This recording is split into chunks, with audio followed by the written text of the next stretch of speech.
Assalamualaikum warahmatullahi wabarakatuh. Waalaikumsalam warahmatullahi wabarakatuh. Alhamdulillahi wa kafa, wassalatu wassalamu ala nabiyil mustafa wa ala alihi wa ashabihi al-mujahidina li'ilahi kalimatillahi al-ulya. Ashhadu an la ilaha illallah wahdahu la syarika lah wa ashhadu anna Muhammadan abduhu wa rasuluhu la nabiyya ba'dah.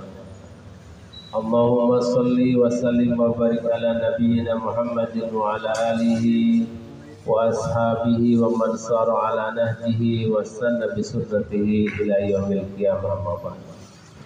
Alhamdulillah para ikhwan sekalian, kita bersyukur kehadirat Allah Subhanahu wa taala pada malam hari ini kita masih dapat bersama-sama menghadiri majelis salim yang mudah-mudahan Allah Subhanahu wa taala memberkati kita, melimpahkan pahalanya kepada kita dan kelak akan mengumpulkan kita di dalam surganya Allah Subhanahu wa taala. Amin.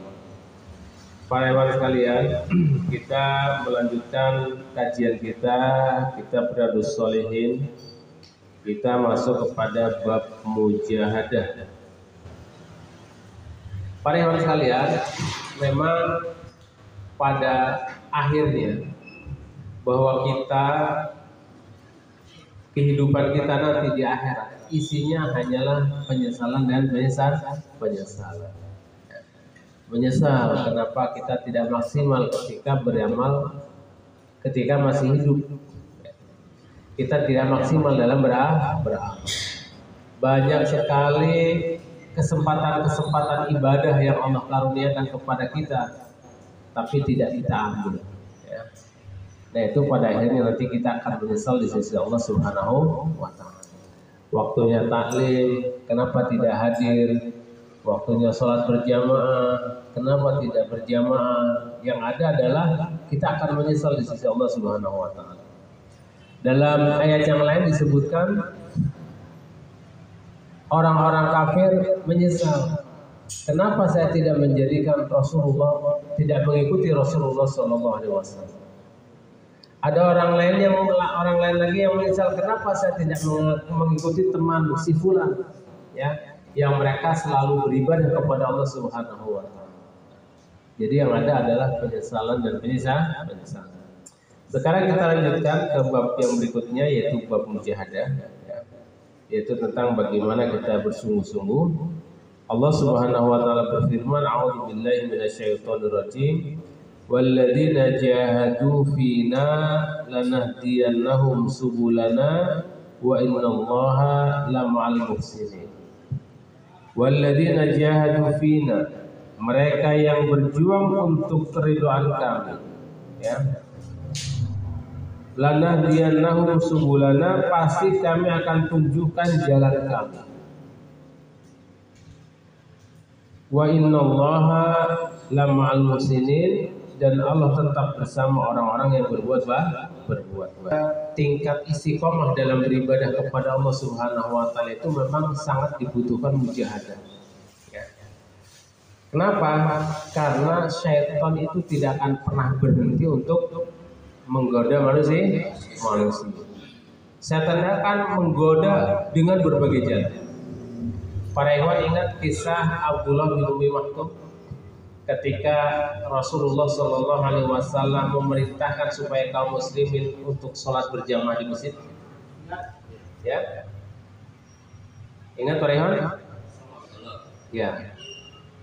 Ketika Abdullah bin Umi Maktum menghadap Rasulullah minta keringanan supaya diizinkan untuk tidak sholat berjamaah di masjid. Awalnya Rasul mengizinkan, ya silakan. Ibnu Umi Maktum udah senang tuh, alhamdulillah diizinkan. Tapi begitu Ibnu Umi Maktum balik ke belakang, dipanggil lagi sama Rasulullah. Ya, hei Ibnu Umi Maktum, kamu dengar azan atau tidak? Dengar ya Rasulullah. Kalau gitu kamu harus ke masjid. Nah, suatu ketika anak yang biasa menuntun itu kemudian sudah tidak ada, maka Abdullah bin Umi Maktum berangkat sendirian ke masjid. Di tengah kegelapan malam karena dia itu buta sehingga dia terjatuh. Ya, terjatuh, kemudian dia bangun sampai kakinya luka, kemudian berangkat lagi ke masjid.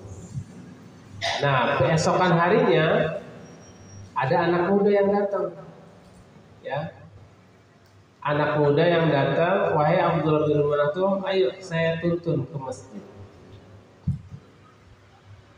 Sampai ke masjid, dituntun, pulang dituntun lagi.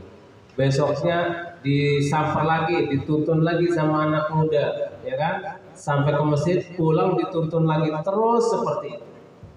Akhirnya Abdullah bin Umi Maktum bertanya, wahai anak muda, kamu baik sekali. Sebenarnya siapa kamu? Siapa nama? Kemudian jawab anak muda itu apa?